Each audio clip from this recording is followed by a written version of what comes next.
Bismillahirrahmanirrahim. Assalamualaikum warahmatullahi wabarakatuh. Alhamdulillahirrahmanirrahim. Wassalatu wassalamu ala sayyidina Muhammadin wa ala alihi wa ashabihi ajma'in, amma ba'du. A'udzu billahi minasy syaithanir rajim. Bismillahirrahmanirrahim. Wallahu la ilaha illa huwa alimul ghaibi wa syahadah wa rahmanur rahim. Wallahu la ilaha illa hu al-malikul qudusus salam. Al-malikul qudus salam mu'minul muhaimin. Salam mu'minul muhaiminul azizul jabbarul mutakabbir. Subhanallah amma yusrikun. Wallahul khaliqul bari'ul musawwiru. Lahul asma'ul husna. Yusabbihu lahu ma fis samawati wal azizul hakim. Subhanallah. Subhanallah wa bihamdi. Subhanallah wa bihamdi. La ilaha illallah wahdahu la syarikalah. Lahul mulku wa lahul hamdu wa huwa ala kulli syai'in qadir. Astaghfirullah wa atubu ilaihi. Astaghfirullah wa atubu ilaihi. Astaghfirullah wa atubu ilaihi. Bapak-bapak, Ibu yang dirahmati Allah SWT, marilah kita senantiasa mengucap syukur kehadirat Allah SWT bahwa kita senantiasa mendapat rahmat dari Allah SWT, rahmat nikmat iman, Islam, dan kesehatan. Mudah-mudahan apa yang diberikan Allah dengan amalan-amalan yang kita lakukan mendapat ridho daripada Allah SWT. Ibu dan Bapak yang dirahmati Allah SWT, alhamdulillah pada pagi ini kita bisa bertemu dan sedikit nanti mengkaji ayat-ayat Allah dan Rasulullah. Mudah-mudahan dengan kajian itu kita mendapat satu rahmat, mendapat kekuatan iman dan ketakwaan pada Allah SWT. Dan juga mudah-mudahan dampaknya juga membawa kebahagiaan bagi kita semua.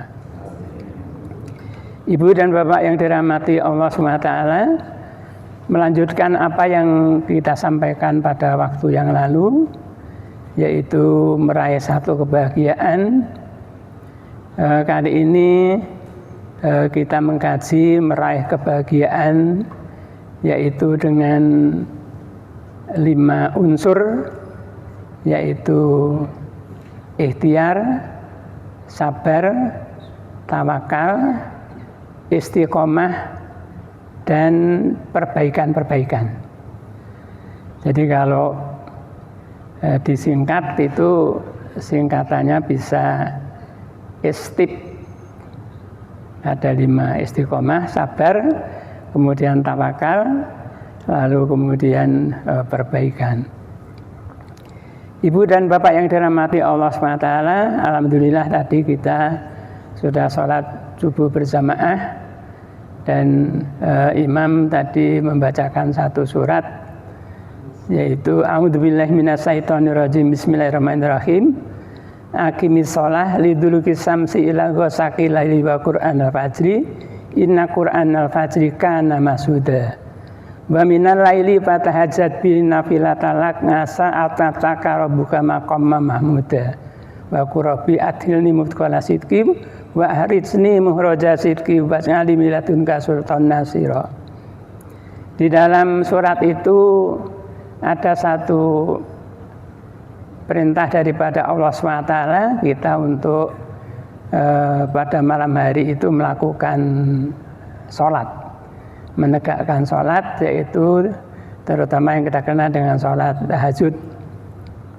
Dan Allah menjanjikan bahwa dengan sholat itu akan mendapat satu tempat yang terpuji, yaitu satu tempat yang insya Allah sangat membahagiakan bagi yang Allah mengizinkan untuk bisa sampai ke tempat yang terpuji itu.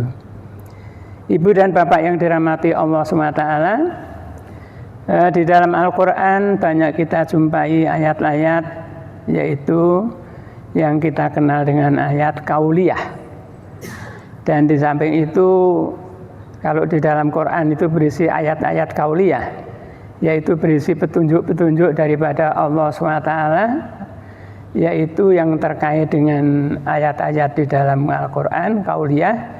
Kita juga oleh Allah SWT itu juga mengambil hikmah dari tanda-tanda kebesaran Allah yang diciptakan oleh Allah SWT pada alam semesta ini. Nah, nanti juga kita akan melihat tanda-tanda itu, yang kemudian tanda-tanda itu kita kaitkan dengan ayat-ayat di dalam Al-Quran. Ibu dan Bapak yang dirahmati Allah SWT, ada satu hadis, satu riwayat yang kemudian nanti kita kaji sebagai ayat-ayat kauniyah, yaitu kaitan dengan ciptaan Allah pada alam semesta ini. Ibu dan Bapak sekalian, kita mengenal dari hadis dari yang diriwayatkan oleh Tirmidzi. Dalam satu hadis diriwayatkan bahwa seorang Arab Badui melepaskan untanya di depan pintu Masjid Rasulullah. Kemudian ia masuk ke dalamnya sambil berkata, "Aku bertawakal kepada Allah." Lalu kemudian Rasulullah itu memberikan jawaban, "Ikatlah dulu untamu itu, kemudian baru engkau bertawakal." Nah, ini kalau kita kaitkan dengan tadi yang tema daripada kajian kita tadi, bahwa untuk bertawakal itu kemudian berikhtiar dulu. Ikhtiar lalu kemudian baru bertawakal. Ibu dan Bapak yang dirahmati Allah SWT, ada lagi satu ciptaan daripada Allah yang itu kita bisa ambil hikmah, yaitu burung. Kita bisa tahu bersama bahwa burung itu pada pagi hari itu kemudian pergi, entah kemana perginya kita tidak tahu, kecuali kalau burungnya kita pelihara. Tapi burung yang bebas itu pada pagi hari itu pergi begitu saja, terus kemudian melayang kemana itu kita tidak tahu. Tapi kalau kemudian kita punya sarang dekat tempat kita itu ada sarang burung, itu burung itu kemudian sore itu kembali, dan kembalinya itu bukan kembali karena pada burung itu kan mempunyai anak-anak yang kecil, burung-burung kecil itu kembalinya itu membawa sesuatu bekal yang kemudian bisa bekal itu dimanfaatkan oleh si kecil-kecil itu. Nah, ini merupakan rahasia daripada Allah SWT. Burung saja bisa begitu. Tidak ada burung yang kemudian kita lihat itu kemudian kalau tidak sakit ya, kemudian lalu kelaparan, itu tidak ada. Tapi dia dengan atas izin daripada Allah, dengan yakinnya itu begitu pagi itu pokoknya pagi itu kemudian pergi, lalu kemudian entah melayang kemana, itu kemudian lalu kembali lagi. Nah, itu satu simbol juga bahwa keberhasilan itu burung kemudian memberikan makanan kepada anak-anaknya itu karena yang pertama ikhtiar. Artinya kemudian ya pagi itu pokoknya pergi entah kemana itu, kita tidak tahu kemana. Lalu kemudian yang kedua sabar. Ada unsur satu kesabaran di situ. Lalu kemudian ada juga unsur istiqomah. Artinya itu dilakukan tidak hanya sesaat saja, tapi tiap hari itu dilakukan secara istiqomah. Lalu kemudian juga ada unsur tawakal. Artinya dengan bahasanya burung dia itu bersandar pada Allah SWT dan kemudian mendapat sesuatu rahmat daripada Allah SWT. Lalu kemudian yang terakhir yaitu kalau ini kita tidak tahu apakah burung itu melakukan yang terakhir ini, yaitu melakukan wa aslaha artinya melakukan perbaikan. Kalau manusia bisa kemudian sesudah bertawakal itu melakukan satu perbaikan. Ya, karena di dalam kesabaran itu ada sabar di dalam ketaatan, sabar kemudian menghindari larangan-larangan, lalu kemudian juga sabar terhadap apa yang diberikan Allah SWT kepada kita, yaitu qadha dan qadar. Artinya kemudian kalau itu qadha, itu memang itu ketetapan Allah yang tidak bisa kemudian kita akan merubah itu. Tapi kalau itu ketetapan yang berupa qadar, itu Allah mengizinkan dengan satu perbaikan, kemudian Allah akan memberikan sesuatu yang lebih baik. Itu yang qadar. Jadi kadang-kadang sering kita menyampaikan qadarullah atas satu peristiwa yang kita terima, itu artinya kita satu mempercayai bahwa kemudian memang ya kita menerima apa yang ditetapkan oleh Allah, tapi di balik itu kemudian untuk lebih baik lagi di kemudian hari, kemudian mengadakan satu perbaikan. Ibu dan bapak yang dirahmati Allah SWT, di dalam ayat Al-Quran banyak kita jumpai ayat-ayat yang kemudian akan menggambarkan itu perintah-perintah supaya kita itu istiqomah, lalu kemudian sabar, tawakal. Itu kita jumpai di dalam ayat Al-Quran. Jadi misalnya saja yang pertama yaitu di dalam surat Al-Baqarah. Di dalam surat Al-Baqarah ayat 45. Allah SWT berfirman, A'udzubillahi minasyaitonirrajim, bismillahirrahmanirrahim, wasta'inu bisabri wassalah, wa innaha lakabiratun illa 'alal khashi'in alladzi yadunnuna annahum mulaqu rabbihim wa annahum ilaihi raji'un. Mohonlah pertolongan dengan sabar dan sholat. Sesungguhnya hal itu adalah berat kecuali bagi orang-orang yang khusyuk. Nah, kemudian akan timbul pertanyaan di sini, kenapa sabar itu dikaitkan dengan sholat? Wasta'inu bisabri wassalah. Sabar itu dikaitkan dengan sholat.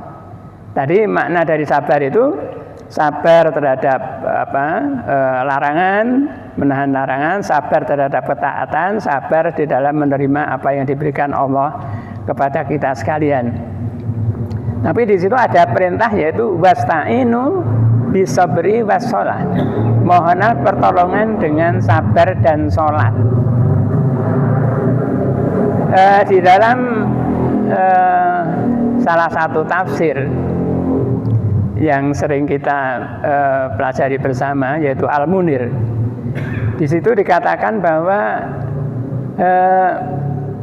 yang paling sulit kita di dalam praktek kerja sabar, yang paling sulit di dalam praktek kerja sabar, apakah itu sabar yang terkait dengan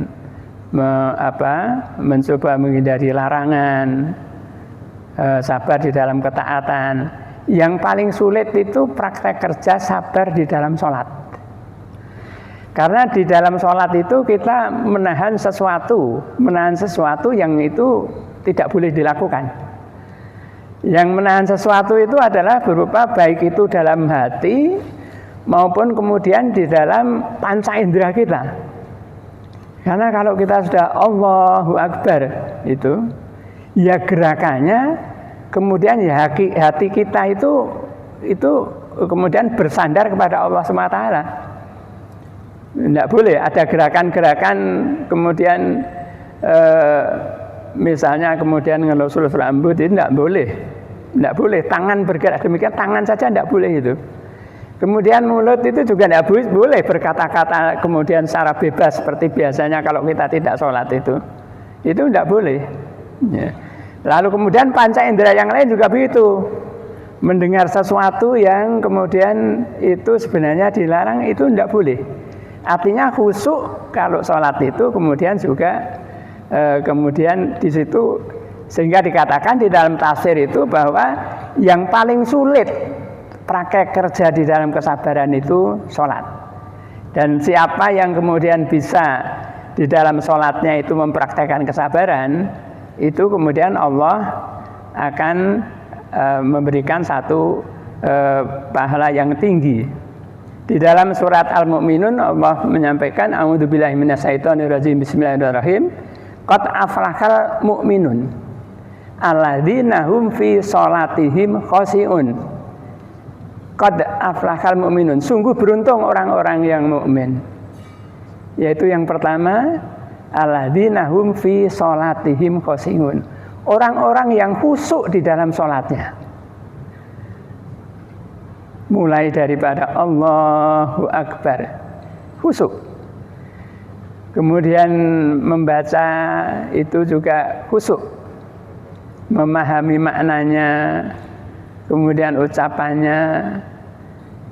Orang yang khusyuk di dalam sholat itu, insya Allah Allah akan mengizinkan orang itu untuk merasa nyaman di dalam sholat itu.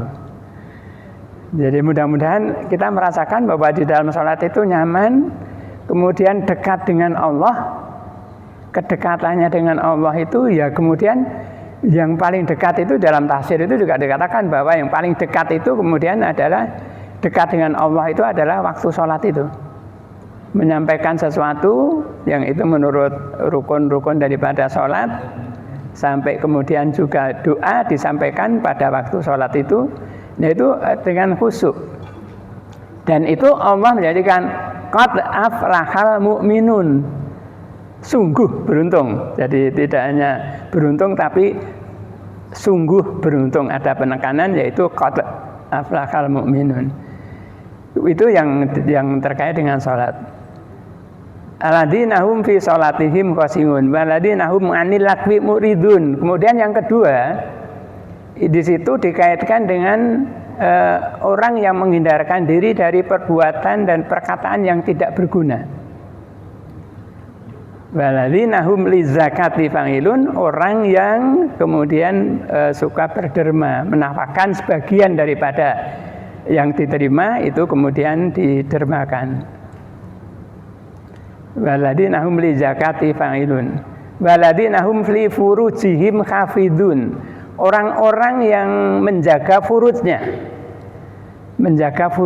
kecuali kepada istrinya, kepada muhrimnya itu, tapi kepada yang lain dia menjaga furujnya.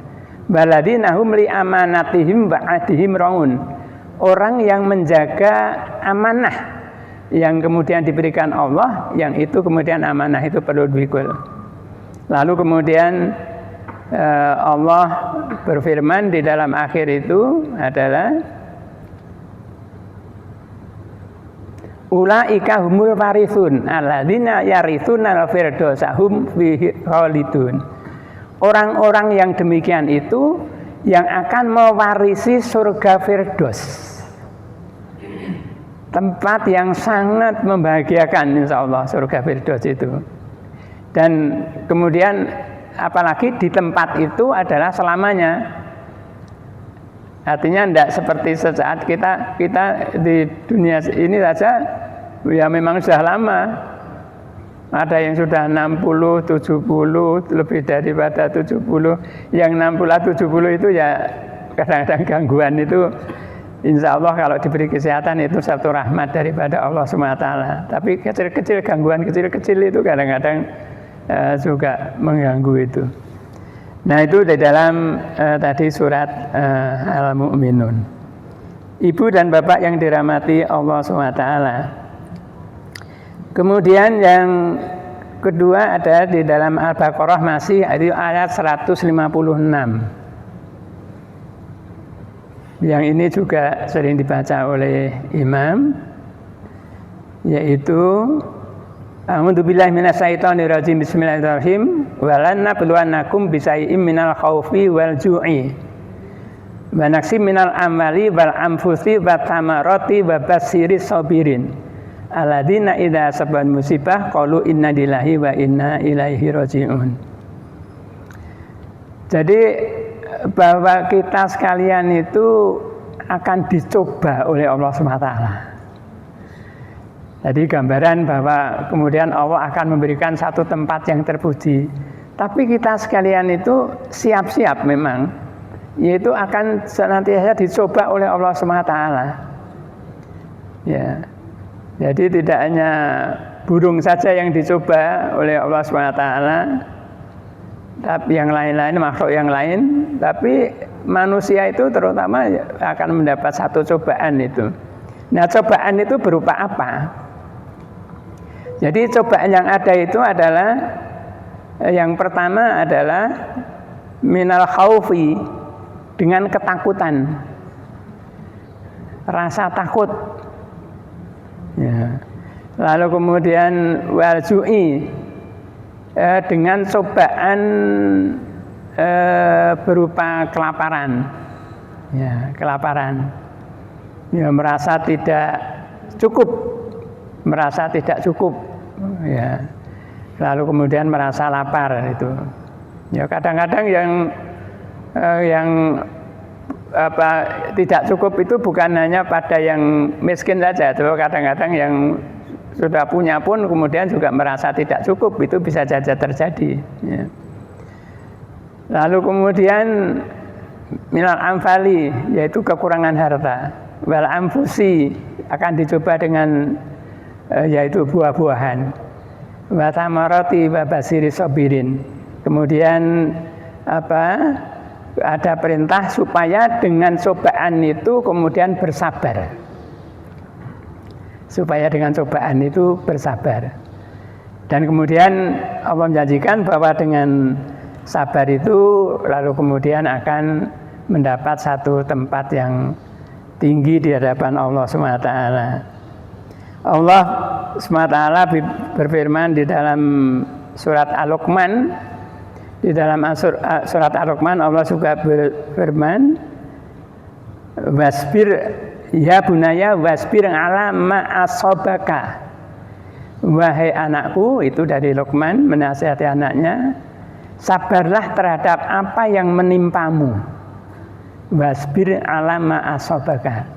Nah, itu di dalam surat Luqman itu juga disebutkan. Ya. Lalu kemudian di dalam surat Al-Ahzab, Al-Ahzab itu ayat 3. Allah SWT juga berfirman, a'udzubillahi minasyaitonirrajim, bismillahirrahmanirrahim, wa tawakkal 'alallah wa kafa billahi wakila. Wa kafa billahi wakila. Jadi siapa yang kemudian bertawakal kepada Allah, maka Allah akan memberikan sesuatu pemeliharaan. Jadi Allah menjanjikan bahwa siapa yang bertawakal kepada Allah, itu Allah akan memelihara. Bagaimana kita membayangkan bahwa yang dipelihara, kita memelihara ikan saja, kemudian ya kita memberikan cukup tiap hari itu kepada ikan itu secara istiqomah, itu memberikan itu tidak lepas daripada itu. Lalu kita juga sabar, ya, ada unsur kesabaran. Bagaimanapun sibuknya, ya kalau itu kemudian memelihara, ya kemudian lalu menyempatkan waktunya untuk memberi makan. Meskipun kadang-kadang kalau ikan ya kadang-kadang waktunya itu pagi, kadang-kadang waktunya itu sore, ya. Tapi menyempatkan waktu untuk itu bagi siapa yang dipelihara, ya.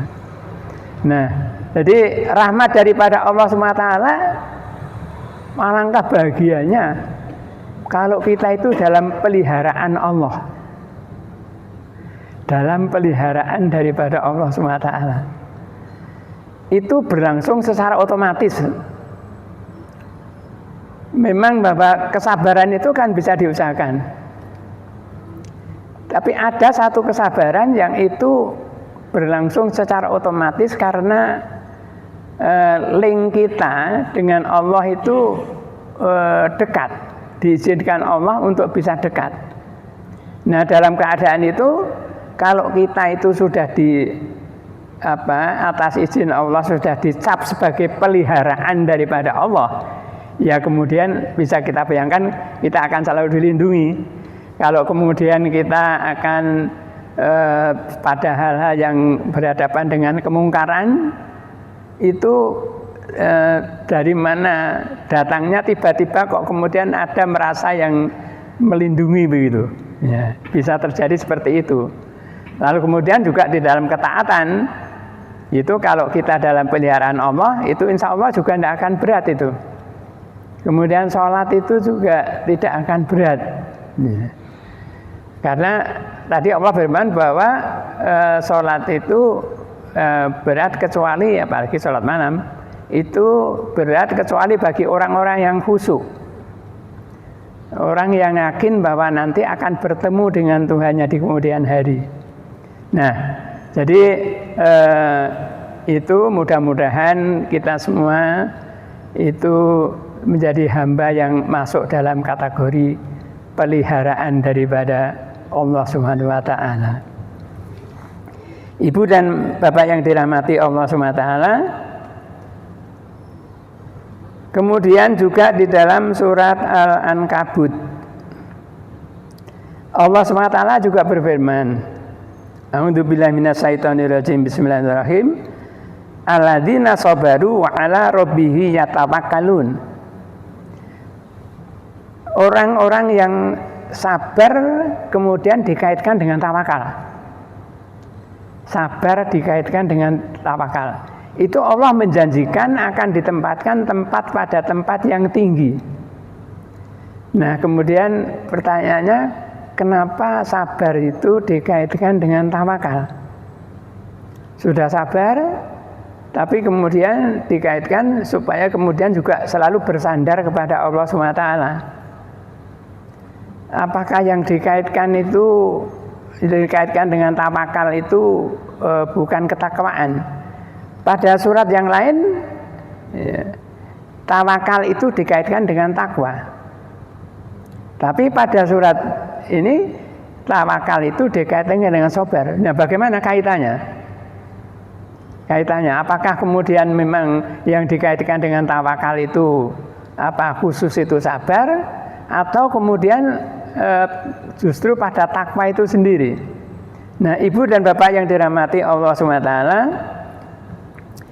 di dalam Al-Imran ayat 17,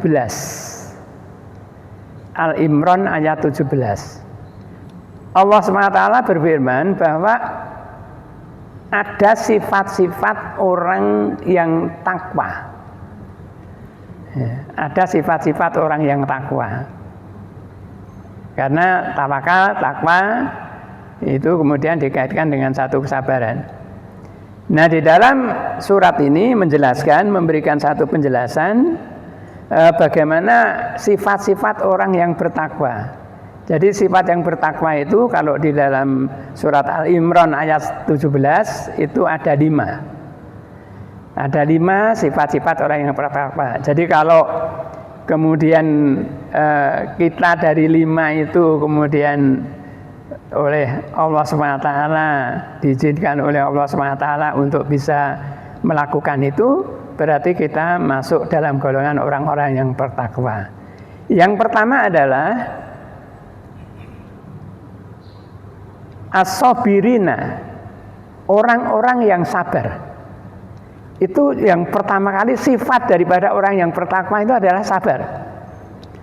Jadi kalau kemudian Allah mengizinkan kita itu masuk golongan orang yang sabar, itu berarti masuk kategori yang pertama, itu kategori orang-orang yang bertakwa.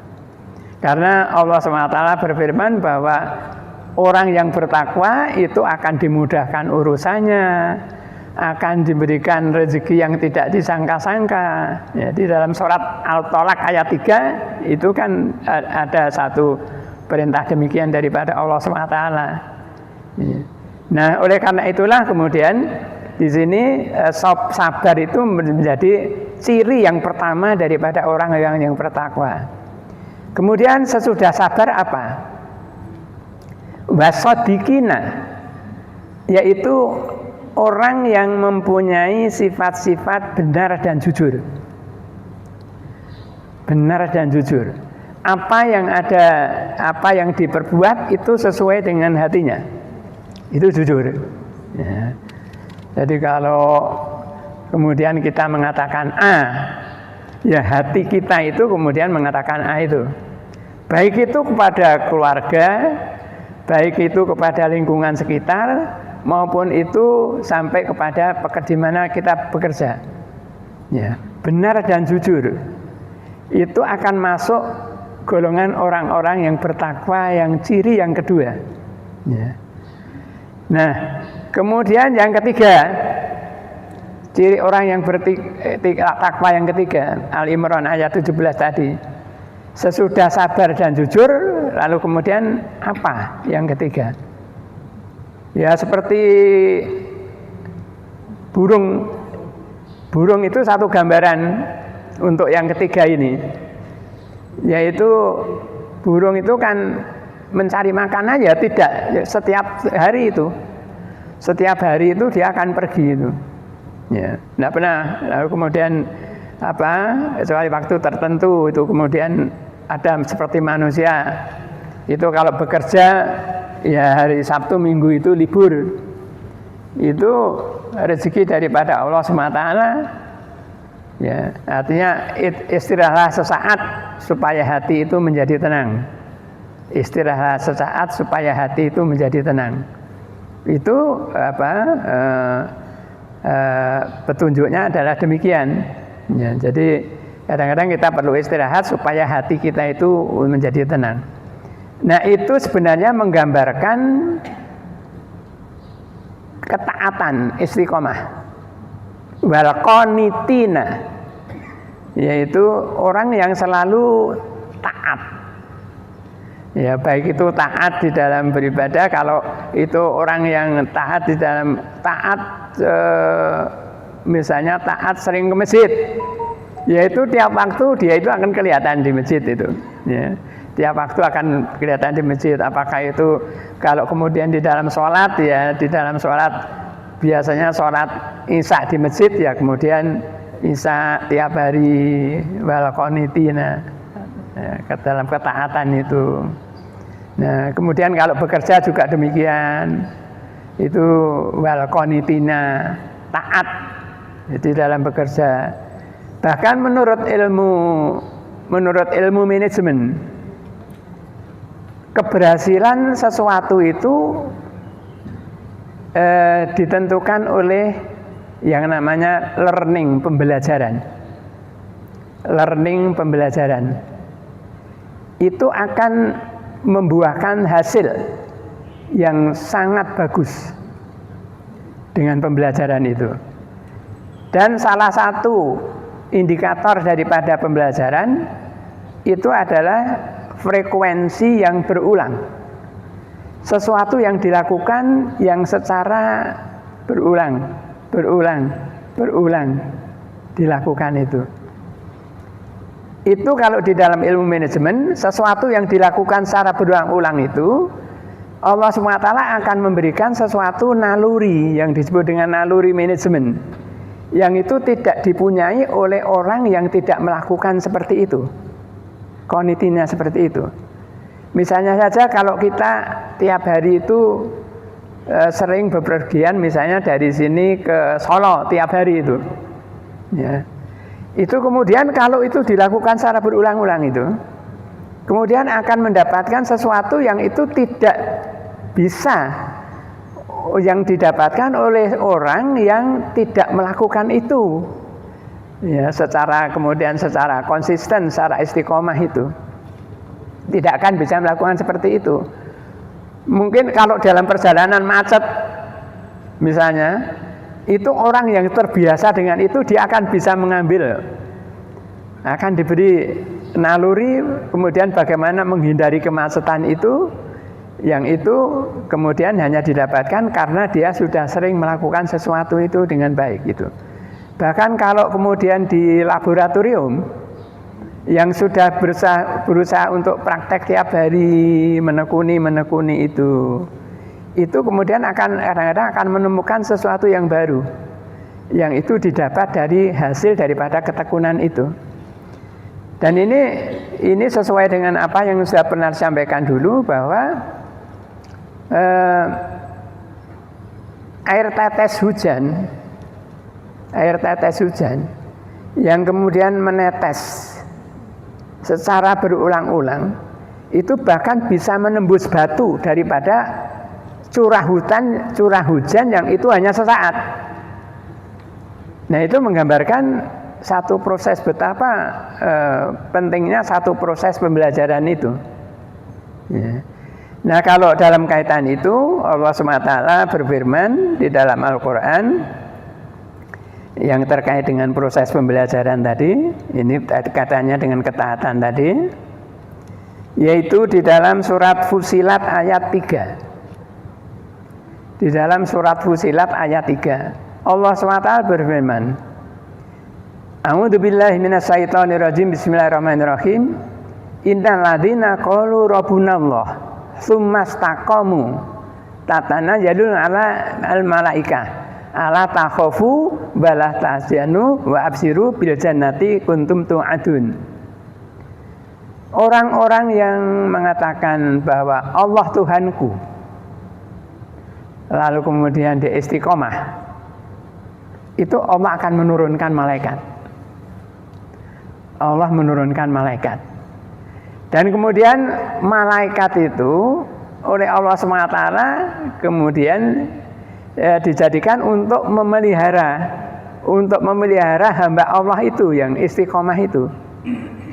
Untuk selalu memelihara, mendekatkan nantinya itu pada jannah daripada Allah SWT. Pada satu kebahagiaan yang diberikan oleh Allah SWT. Jadi malaikat saja kemudian oleh Allah diminta untuk kemudian juga menjadi alat daripada pemeliharaan itu, karena dengan satu istiqomah. Ya. Jadi betapa pentingnya tadi wal qanitina itu, dan kemudian di dalam wal qanitina itu kemudian dipraktek kerjakan itu dengan istiqomah. Kemudian ciri orang yang bertakwa yang keempat adalah wal munfikina, orang yang suka berderma, suka berbuat baik. Ya. Itu lalu kemudian Allah juga kemudian akan memasukkan golongan orang-orang yang bertakwa. Yang betul itu orang yang baik atau orang yang terpuji. Yang kita cita-citakan kita itu menjadi orang yang baik atau orang yang terpuji. Ya, barangkali dua-duanya. Karena kalau yang memang tingkatannya itu baik yang terpuji daripada yang baik. Jadi kalau yang baik itu ada orang yang berbuat baik itu karena supaya mendapat pujian, supaya mendapat penghargaan, supaya mendapat balasan. Itu sudah termasuk orang yang baik itu. Perbuatannya baik. Ya. Tapi kemudian di dalam hatinya itu masih pengen supaya kemudian nanti disanjung oleh orang. Lalu kemudian mendapat balasan sesuatu dari apa perbuatan yang baik itu dilakukan. Itu yang baik, orang yang baik. Ya. Tapi kalau orang yang terpuji itu adalah semata-mata ya memang ada tingkatan mencari pahala daripada Allah SWT. Ya, itu tingkatan yang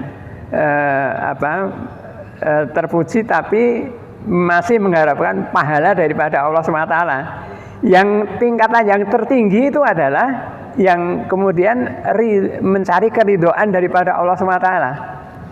Ya, udah tidak mikir yang lain-lain, tapi bagaimana apa yang amalan yang dilakukan itu adalah dalam rangka mendapat keridhaan daripada Allah SWT. Apakah nanti akan mendapat pujian atau tidak, apakah mendapat balasan atau tidak menjadi pikiran. Yang pikiran itu adalah kedekatan pada Allah, lalu kemudian supaya mendapat keridhaan daripada Allah SWT. Nah itu yang wal mumfikina. Ya tadi. Jadi mudah-mudahan Allah SWT mengizinkan kita pada tingkatan-tingkatan itu menuju kepada hamba Allah yang terpuji. Ibu dan bapak yang dirahmati Allah SWT, kemudian yang ciri yang kelima orang yang bertakwa adalah wal mustaghfirina bil ashar. Orang yang beristighfar di waktu sahur. Orang yang beristighfar di waktu sahur. Yaitu kemudian dengan sebarang tentu istighfar itu kemudian dilakukan dengan sekaligus dengan sholat pada waktu sahur, kemudian lalu beristighfar pada Allah SWT. Itu di dalam riwayat hadis Allah menurunkan malaikat itu sepertiga daripada terakhir, sepertiga malam terakhir itu Allah mengizinkan menurunkan malaikat, sehingga insya Allah kedekatan kepada Allah itu insya Allah akan dekat kalau saat itu. Tapi gangguan-gangguan itu banyak, Jadi saya sendiri selalu beristighfar itu, tidak bisa kemudian istiqomah sepertiga malam itu bangun. Ya kadang-kadang ya alasannya macam-macam. Nah, tidurnya jam 12 baru tidur. Nanti kalau dikejar, kenapa jam 12 tidur? Nah, ada kegiatan-kegiatan ini yang dilakukan sehingga tidurnya baru jam 12. Alasannya macam-macam itu. Ya. Tapi di dalam ketaatan ini ada satu pertanyaan itu. Antara ibu-ibu dan bapak-bapak itu dalam ketaatan lebih tinggi mana? Lebih tinggi mana? Ya Allah memberikan sesuatu kepada kita itu lebih tinggi mana? Ya, kalau di dalam praktek kerjanya kan tadi kan di dalam sholat. Kemudian ada praktek kerja lagi dari firman Allah tadi. Kemudian di dalam puasa. Ya jawabnya mudah-mudahan jawaban yang tidak salah. Dalam hal ketaatan itu lebih taat ibu-ibu. Lebih taat ibu-ibu itu. Coba ditanya kalau misalnya ini praktek kerja dari 5 tadi. Sabar, ikhtiar, istiqomah, tawakal, perbaikan. Dari 5 itu 4 itu hampir ibu-ibu itu. Yang istiqomah puasa Senin Kemis, kemudian yang sholat tahajud, ya, itu ya hampir ibu-ibu. Ya. Kalau bapak-bapak alasannya macam-macam. Nah, saya bekerja kalau nanti Senin Kemis ya berat. Alasannya macam-macam. Ya padahal kalau pas puasa Ramadan kok ya tidak ada alasan itu. Tapi kalau tidak puasa Ramadan itu ya kok ada muncul alasan itu. Ramadan ya 30 hari bisa, seperti yang saya sampaikan dulu itu. Bisa kemudian menjalani itu. Tapi ya alasan itu ya logis juga itu. Kadang-kadang ada yang kemudian ya sudah tidak Senin Kemis tapi Senin saja. Ya itu ya masih kalah dengan ibu-ibu. Ibu-ibu masih bisa kemudian Senin Kemis itu bahwa Senin saja. Atau kan nanti kalau Senin berhalangan itu kemudian Kemis saja. Macam-macam. Tapi ya masih mending itu. Masih mending melakukan itu, apakah Senin, Kemis, apakah kemudian Senin saja, apakah Kemis saja, itu masih mending, meskipun tidak sama dengan ibu-ibu yang Senin Kemis itu. Ya. Kemudian dalam tahajud juga begitu, ya, itu lebih taat. Lalu kemudian dari ikhtiar, sabar, tawakal, istiqomah, yang aslaha, yang perbaikan. yang perbaikan. Itu lebih tinggi mana tingkatannya antara bapak-bapak dan ibu-ibu? Ya. Dalam hal perbaikan, wa aslaha. Ya. Karena di dalam perintah-perintah Al-Quran bahwa Allah akan menempatkan pada tempat yang tinggi bagi orang yang ada tobat dikaitkan dengan perbaikan. Ya. Kemudian ada yang takwa dikaitkan dengan perbaikan. Jadi perbaikan itu merupakan juga satu kunci di situ di dalam meraih satu kebahagiaan. Nah, di dalam perbaikan ini tinggi mana? Ya tetap tinggi ibu-ibu.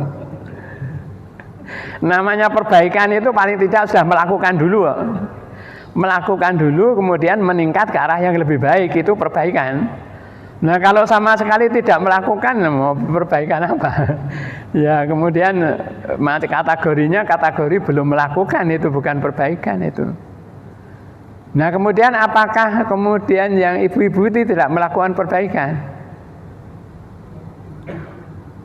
Ya perlu perbaikan itu ke arah yang lebih baik lagi. Sudah baik ke arah yang lebih baik lagi. Karena apa? Allah menjanjikan bahwa orang, kemudian dari sabda Rasulullah juga, bahwa orang yang melakukan puasa itu Allah akan memberikan satu kebahagiaan. Bahkan kemudian kalau kemudian pada surga itu melalui itu pintu tengah. Ya, pintu tengah. Allah sudah menjanjikan kebahagiaan itu. Ya. Lalu kemudian juga akan kemudian menjadi orang yang sabar. Yang puasa itu kemudian akan menjadi praktek kerja, satu praktek kerja sehingga lalu kemudian menjadi sabar. Tapi kemudian timbul pertanyaan, loh sudah puasa Senin Kemis tapi kok kelihatannya belum sabar? Kok kelihatannya belum sabar itu? Ya, kelihatannya mungkin kadang-kadang itu ya, kelihatannya kok belum sabar itu. Nah, kalau menurut firman Allah, yaitu yang sudah baik itu kemudian diperbaiki lagi. Karena di dalam puasa itu kan puasa lahiriah dan puasa batiniah. Mungkin yang lahiriah sudah dilakukan secara istiqomah, secara baik. Tapi yang batiniah ini, itu apakah kemudian juga sudah berpuasa? Yang berbatiniah itu, ya, misalnya kemudian puasa itu juga tadi menjaga lisannya, ya, kemudian menjaga hatinya, itu jadi apa yang dikatakan itu sesuai dengan apa yang di dalam hati, sodikin, itu menjaga itu. Ya. Nah berarti kan tinggal peningkatan saja dari yang sudah baik ke arah yang lebih baik lagi. Jadi puasa lahiriah kemudian diikuti dengan puasa batiniah. Nah itu insya Allah kemudian itu betul-betul akan menjadi lebih baik lagi.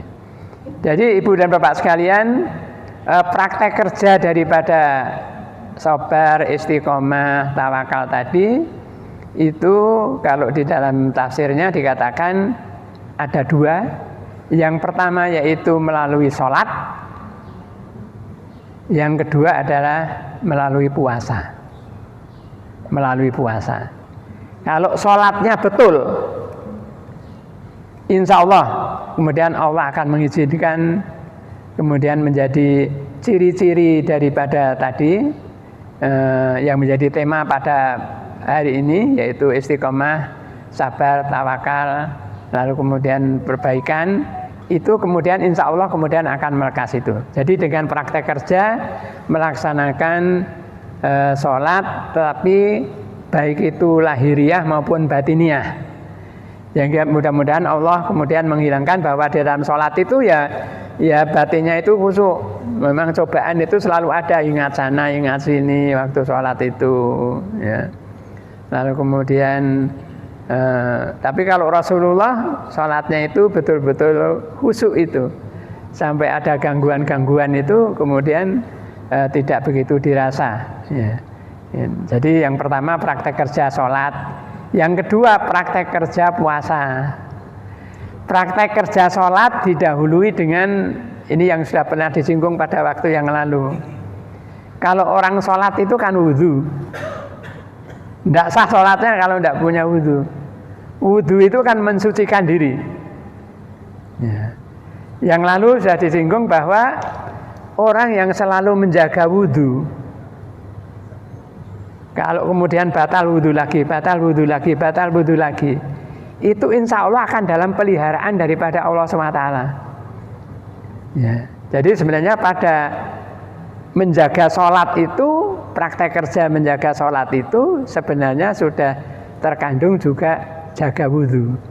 Nah itu insya Allah kalau kemudian kita bisa menjaga wudhu, itu insya Allah kemudian betul-betul dalam peliharaan daripada Allah SWT. Ibu yang Bapak yang dirahmati Allah SWT, tidak banyak yang saya sampaikan. Jadi kembali tema kita pada pagi ini, mudah-mudahan kita menjadi tergolong orang yang sabar, kemudian tergolong yang diberi kekuatan Allah untuk berikhtiar. Kemudian yang ketiga, supaya kita kemudian diberikan Allah untuk selalu bersandar kepada Allah SWT, tawakal. Kemudian yang keempat, supaya kita diberikan kekuatan untuk senantiasa istiqomah. Istiqomah. Jadi konsisten, rutin, itu juga merupakan izin daripada Allah SWT. Kemudian yang kelima, supaya kita senantiasa diberikan satu wawasan untuk mengadakan satu perbaikan dari apa yang kita lakukan. Perbaikan dalam ibadah, perbaikan di dalam muamalah, sehingga kemudian tergolong sebagai orang-orang yang dalam Al-Quran itu dikatakan muslihin, aslaha, muslihin, orang-orang yang kemudian oleh Allah SWT itu diberikan satu rahmat oleh Allah SWT. Demikian Ibu dan Bapak yang dirahmati Allah SWT. Mohon maaf kalau ada beberapa hal yang kurang berkenan, itu merupakan kesalahan saya, dan mudah-mudahan apa yang kita kaji pada pagi ini kita bisa mengambil hikmahnya dan kemudian bisa mempraktekkerjakan. Demikian, billahi taufiq wal hidayah. Assalamualaikum warahmatullahi wabarakatuh.